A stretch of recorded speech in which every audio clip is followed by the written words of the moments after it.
Guys welcome to grow with Janu YouTube channel. ಎಲ್ಲರೂ ನಮ್ಮ ಚಾನಲ್ನ ಲೈಕ್ ಮಾಡಿ, ಶೇರ್ ಮಾಡಿ, ಸಬ್ಸ್ಕ್ರೈಬ್ ಮಾಡಿ, ಫಾಲೋ ಮಾಡಿ. ಇವತ್ತು ಎಲ್ಲರ ಫೇವ್ರೆಟ್ ರೋಸ್ಗಳ ಬಗ್ಗೆ ತಿಳ್ಕೊಂಡು ಹೋಗೋಣ ಆಯಿತಾ. ಫಸ್ಟ್ ನಮ್ಮಲ್ಲಿರೋ ಎಲ್ಲ ವೆರೈಟೀಸ್ ಆಫ್ ರೋಸಸ್ನ ತೋರಿಸ್ತೇನೆ ನಿಮಗೆ. ಇದೆಲ್ಲ ಹೈಬ್ರಿಡ್ ರೋಸಸ್ಸು.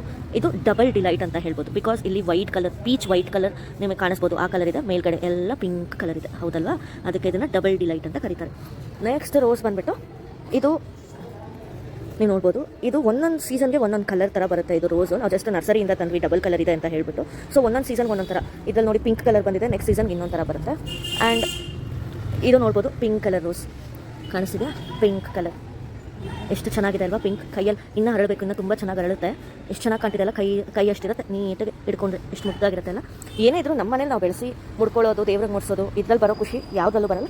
ಇದು ರೆಡ್ ಕಲರ್, ನೀವು ಮುಂಚೆ ಎಲ್ಲ ನೋಡಿದಿರಲ್ಲ ಫೋಟೋಸಲ್ಲಿ, ವೀಡಿಯೋಸಲ್ಲಿ ರೆಡ್ ಕಲರ್. ಈಗ ಸದ್ಯಕ್ಕೆ ಯಾವುದು ಬಡ್ಡಿಲ್ಲ, ನೆಕ್ಸ್ಟ್ ಟೈಮ್ ವಿಲ್ ಅಪ್ಡೇಟ್ ಅಲ್ವಾ. ನೆಕ್ಸ್ಟ್ ಬಂದುಬಿಟ್ಟು ಇದೊಂಥರ ಹೈಬ್ರಿಡ್ ರೋಸ್. ಇದರ ಹೆಸರು ಗೊತ್ತಿಲ್ಲ. ನೋಡಿ ಕೈ ತುಂಬ ಬರುತ್ತೆ ಈ ರೋಸ್.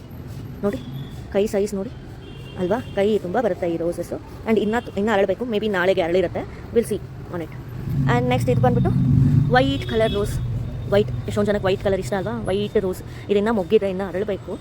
ಸೊ ಈಗ ಸದ್ಯಕ್ಕೆ ಇಷ್ಟು ಬಿಟ್ಟಿದೆ, ಇನ್ನೊಂದು 3-4 ಡೇಸ್ ಅಷ್ಟರಲ್ಲಿ ಫುಲ್ಲು ಅರಳಿರುತ್ತೆ. ಆ್ಯಂಡ್ ಇದು ನೀವು ನೋಡ್ಬೋದು ಹೈಬ್ರಿಡ್ ಫ್ಲಾರಿಬಂಡ ರೋಸ್. ಇದು ನೋಡಿದಿರಲ್ವ ಎಷ್ಟು ಕಲರ್ ರೆಡ್ ಇದೆ, ಪಿಂಕ್ ಇದೆ, ಪೀಚ್ ಇದೆ, ವೈಟ್ ಇದೆ ಅಲ್ವಾ? ಫುಲ್ ಕಲರ್ ಶೇಡ್ ಕೊಡುತ್ತೆ. ಆ್ಯಂಡ್ ಇದು ಬಂದುಬಿಟ್ಟು ಯೆಲ್ಲೋ ಕಲರ್ ರೋಸ್. ಯೆಲ್ಲೋ ಎಷ್ಟು ಮುದ್ದ ಕಾಣ್ತಿದೆ ಅಲ್ವಾ? ಎಲ್ಲೋ ಮೇ ಬಿ ಇದು ನಾಳೆ ಇಲ್ಲ ನಾಡಿದ್ದಷ್ಟರಲ್ಲಿ ಫುಲ್ ಅರಳಿರುತ್ತೆ. ಆಗ ನಾವು ಕಟ್ ಮಾಡ್ಬೋದು ಇದನ್ನೆಲ್ಲ ಅಲ್ವಾ? ಸೊ ಇದನ್ನೆಲ್ಲ, ಈ ರೋಸಸ್ನೆಲ್ಲ ಹೇಗೆ ಮೇಂಟೈನ್ ಮಾಡೋದು ಅನ್ನೋದು ಮೇನ್ ಕ್ವಶನ್ ಎಲ್ರಿಗೂ ಇರುತ್ತಲ್ವ. ಏನೂ ಇಲ್ಲ, ಜಸ್ಟ್ ಈ ಪ್ಲ್ಯಾಂಟ್ ಇರುತ್ತಲ್ವ, ಒಂದು ಪ್ಲ್ಯಾಂಟಲ್ಲಿ ನಿಮಗೆ ಇದು ಒಂದು ಬುಡ ಅಂತ ಅಂದರೆ, ಈಗ ನೋಡ್ಬೋದು ನೀವು ಈ ಬುಡ, ಇಲ್ಲೂ ನೀವು ನೋಡ್ಬೋದು ಇದೊಂದು ಬುಡ ಅಲ್ವಾ? ಈ ಬುಡದಿಂದ ನೆಕ್ಸ್ಟ್ ಇಲ್ಲಿ ಕೆಳಗಡೆನೋ ಅಥವಾ ಈ ಬುಡದಿಂದ ನೆಕ್ಸ್ಟ್ ಇಲ್ಲಿ ಸೈಡಲ್ಲೋ ತುಂಬ ಬಂದಿರುತ್ತೆ, ಬಟ್ ಅದ್ರಲ್ಲಿ ಬಡ್ಸೇ ಇರಲ್ಲ. ಅಂಥದ್ದನ್ನು ಯು ಹ್ಯಾವ್ ಟು ಕಟ್ ಮಾಡಿ ಪ್ರ್ಯೂನ್ ಮಾಡಬೇಕು. ಬಿಟ್ಟರೆ ಎಲ್ಲದರಲ್ಲೂ ಇರುತ್ತೆ, ಮಿಕ್ಕಿದ ಎಲ್ಲದರಲ್ಲೂ ಇರುತ್ತೆ. ಆ್ಯಂಡ್ ಕೆಲವ್ರು ಹೇಳ್ತಾರೆ 7 ಲೀವ್ಸ್ ಇತ್ತು ಅಂತ ಅಂದರೆ ಅದರಲ್ಲೆಲ್ಲ ರೋಸಸ್ ಬರಲ್ಲ ಅಂತ ಹೇಳ್ತಾರೆ. ಬಟ್ ಇಲ್ಲಿ ನಮ್ಮದಲ್ಲಿ ಸದ್ಯಕ್ಕೆ 5 ಇದೆ. ನಾವು ಟ್ರೈ ಮಾಡಿ ನೋಡಿಲ್ಲ 7 ಇದರದ್ದು. ಸ್ಟಿಲ್ ನೀವು ನೋಡ್ಬೋದು ಅಲ್ವಾ ಎಷ್ಟು ಚೆನ್ನಾಗಿ ಬಂದಿದೆ. ಇದಕ್ಕೂ ಎವ್ರಿ ಡೇ ವಾಟರ್ ಮಾಡಬೇಕು. ಮೇನ್ ಥಿಂಗ್ ಏನು ಅಂದರೆ ಇದಕ್ಕೆ ಸಾಯಿಲ್ ಅಸಿಡಿಕ್ ಇರಬೇಕು. ಅಸಿಡಿಕ್ ಸಾಯಿಲ್ ಅಂತಂದರೆ ನಿಮಗೆ ಗೊತ್ತಲ್ವ, ಅಸಿಡಿಕ್ ನೇಚರ್. ಅಸಿಡಿಕ್ ಅಂದರೆ ಹೇಗಿರುತ್ತೆ ಅಂತ ಹೇಳ್ಬಿಟ್ಟು, ನಿಂಬೆಹಣ್ಣು ಅಲ್ವಾ? ನಿಂಬೆಹಣ್ಣು, ಇದಕ್ಕೆ ನಿಂಬೆಹಣ್ಣು ವಾಟರ್ನ ಅವಾಗ ನಾವು ಕೊಡ್ತಾ ಇರಬೇಕು. ಆ್ಯಂಡ್ ಆಲ್ಸೋ ಮಜ್ಜಿಗೆ ಹಾಕಿದ್ರು ಒಳ್ಳೆಯದೆ.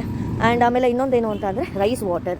ಈ ಥರ ಎಲ್ಲ ಅಸಿಡಿಕ್ ನೇಚರ್ ಬರೋ ಥರದನ್ನು ಏನಾದರೂ ಹಾಕ್ಬೋದು. ಆ್ಯಂಡ್ ಈವನ್ ನೀವು ಕಾಫಿ ಪೌಡರ್, ಕಾಫಿ ಕೆಲವೊಬ್ಬರು ಮನೇಲಿ ಹಳೇದು ಹಾಕ್ಬಿಟ್ಟಿರುತ್ತೆ, ಯಾರು ಯೂಸೇ ಮಾಡಿರಲ್ಲ. ಅಂಥದ್ದನ್ನು ನೀವು ಇದಕ್ಕೆ ಒಂದು ಕಪ್ ಆಫ್ ನೀವು ಕಾಫಿ ಪೌಡರ್ ತೊಗೊಂಡ್ರೆ, ಒಂದು ಬಕೆಟ್ ನೀರು ಹಾಕುವಷ್ಟು ನೀವು ಮಿಕ್ಸ್ ಮಾಡಿಕೊಂಡ್ರೆ ಆರಾಮ್ಸೆ ನೀವು ಯೂಸ್ ಮಾಡ್ಕೋಬೋದು. ಇದರಲ್ಲಿ ಅಷ್ಟೇ, ಇನ್ನೇನು ಮೇಂಟೆನೆನ್ಸ್ ಎಲ್ಲ ನಿಮಗೇನು ಜಾಸ್ತಿ ಬೇಕು ಅಂತಿಲ್ಲ. ಬಟ್ ಇದಕ್ಕೂ ಅಷ್ಟೇ ಫುಲ್ ಸಣ್ಣಲ್ಲೇ ನೀವು ಬಿಡಬೇಕು, ಸನ್ನಿಯಾಗೇ ಇರಬೇಕು. ಇದು ಇಲ್ಲ ಅಂತ ಅಂದರೆ ನಿಮಗೆ ಯಾವ ರೋಸ್ಗಳು ಬರೋದೇ ಇಲ್ಲ. ಸೊ ಫುಲ್ ಸನ್ಗೆ ಬಿಡಬೇಕು. ಇದನ್ನು ಚೆನ್ನಾಗಿ ಸೂರ್ಯನ ಬಿಸಿಲು ಚೆನ್ನಾಗಿ ತಾಗಬೇಕು. ಆವಾಗಲೇ ದಿನಕ್ಕೆ 3 to 4 hours ಆದರೂ ಬೇಕೇ ಬೇಕು ಇದಕ್ಕೆ ಬಿಸಿಲು. ಯಾವಾಗ ಒಂದಿನ ಮಳೆಗಾಲದಲ್ಲಿ ಅಂದರೆ ಇದು ಅಡ್ಜಸ್ಟ್ ಆಗಿಬಿಡುತ್ತೆ. ಇಲ್ಲ ಅಂದರೆ ತುಂಬ ಕಷ್ಟ ಇದೆ ರೋಸ್ಗಳನ್ನ ಬೆಳೆಸೋದು. ಸೊ ನಮ್ಮ ಮನೇಲಿ ಇಂಥ ರೋಸ್ಗಳಿದೆ. ನಾವು ಆ್ಯಕ್ಚುಲಿ ರೋಸ್ ಲವರ್ಸು ಮನೇಲಿರೋರೆಲ್ಲರೂ. ಸೊ ಅದಕ್ಕೋಸ್ಕರ ಎಲ್ಲ ಕಲರ್ ರೋಸ್ನ ತಂದಿಟ್ಟಿದ್ದೀವಿ. ಸೊ ಇದೇ ಗೈಸ್ ಇವತ್ತಿನ ವಿಶೇಷತೆ. ಸೊ ನೆಕ್ಸ್ಟ್ ಪ್ಲಾನ್ ಜೊತೆಗೆ ನೆಕ್ಸ್ಟ್ ನಾವು ಮೀಟ್ ಮಾಡೋಣ. Thank you, bye.